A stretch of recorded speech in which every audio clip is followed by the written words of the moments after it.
Hello. मंच पर विराजमान आर.एम. जादव साहेब, परमार साहेब, DYSPC सोलंकी साहेब तथा अन्य महानुभाव અને સમાજના તમામ મુરબ્બીઓ, આગેવાનો, ભાઈઓ બહેનો, આજે ડૉક્ટર B.R. આંબેડકર સાહેબની જન્મ જયંતિ નિમિત્તે આપણે સૌ ઉપસ્થિત થયા છીએ અહીંયા. તો હું B.R. આંબેડકર સાહેબને મારી રીતે એવી રીતે બોલવું છું કે એવી ઐશ્વર્ય શક્તિ સાથે જન્મેલ માણસ કે જેને પછાત અને વંચિત વ્યક્તિઓને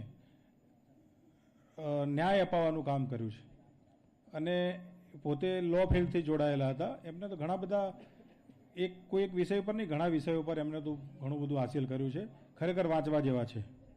પણ હું સમાજના તમામ માણસોને વિનંતી કરું કે બીજું કોઈ પુસ્તક તમે વસાવો કે ન વસાવો અલગ વાત છે, પણ તમે ભારતનું બંધારણ, ધ કોન્સ્ટિટ્યુશન ઓફ ઇન્ડિયા, એ દરેકના ઘરે વસાવો.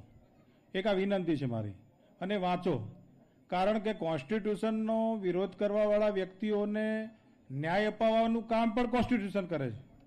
કોઈની સાથે અન્યાય થયો હોય તો આર્ટિકલ 32, 226 આમાં તમારા નામદાર હાઈકોર્ટ અથવા નામદાર સુપ્રીમ કોર્ટમાં જવાનું હોય.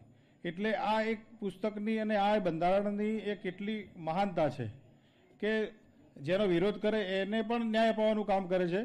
તો ડૉક્ટર B.R. આંબેડકર સાહેબને હું સલામ કરું છું, સેલ્યુટ કરું છું. હવે સમાજની વાત કરું તો એમને જે 3 સૂત્રો આપ્યા, શિક્ષિત બનો, સંગઠિત બનો અને સંઘર્ષ કરો. એમાં શિક્ષિત તો ચલો આપણે એક લેવલ સુધી પહોંચ્યા છીએ મહદ અંશે, પણ સંગઠિત એમાં આપણે કાચા છીએ. એટલે ગામ, પરંગણા અને જે પ્રદેશવાદ એ બધું છોડીને આપણે એક થઈએ.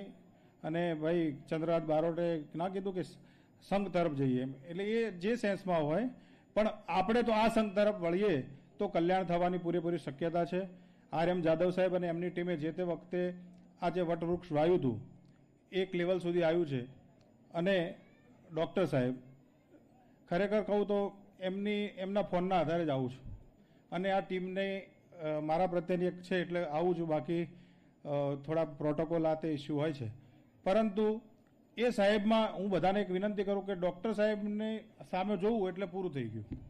બસ કે અહીંયા એટલું સત્ય, પારદર્શકતા છે અને આપણને વિશ્વાસ છે કે જે વ્યક્તિ 2 વર્ષના અંદર જો 54 લાખ સુધી પહોંચાડી શકતા હોય અને એક જ દિવસમાં જો 1 CR સુધીનું દાન એકત્રિત થઈ શકતું હોય તો આગળ આપણા સમાજને ખૂબ આગળ લઈ જશે એવી પૂરેપૂરી મને અંદરની આશા છે.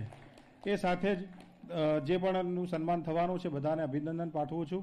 અને બસ આપણે એકત્રિત થઈએ, સંગઠિત થઈએ અને આ સમાજને સારા લેવલ સુધી પહોંચાડીએ અને એસેમ્બલીમાં આપણું પણ પ્રતિનિધિત્વ વધે એવી એક આપણે પ્રયાસ કરીએ. જય ભીમ.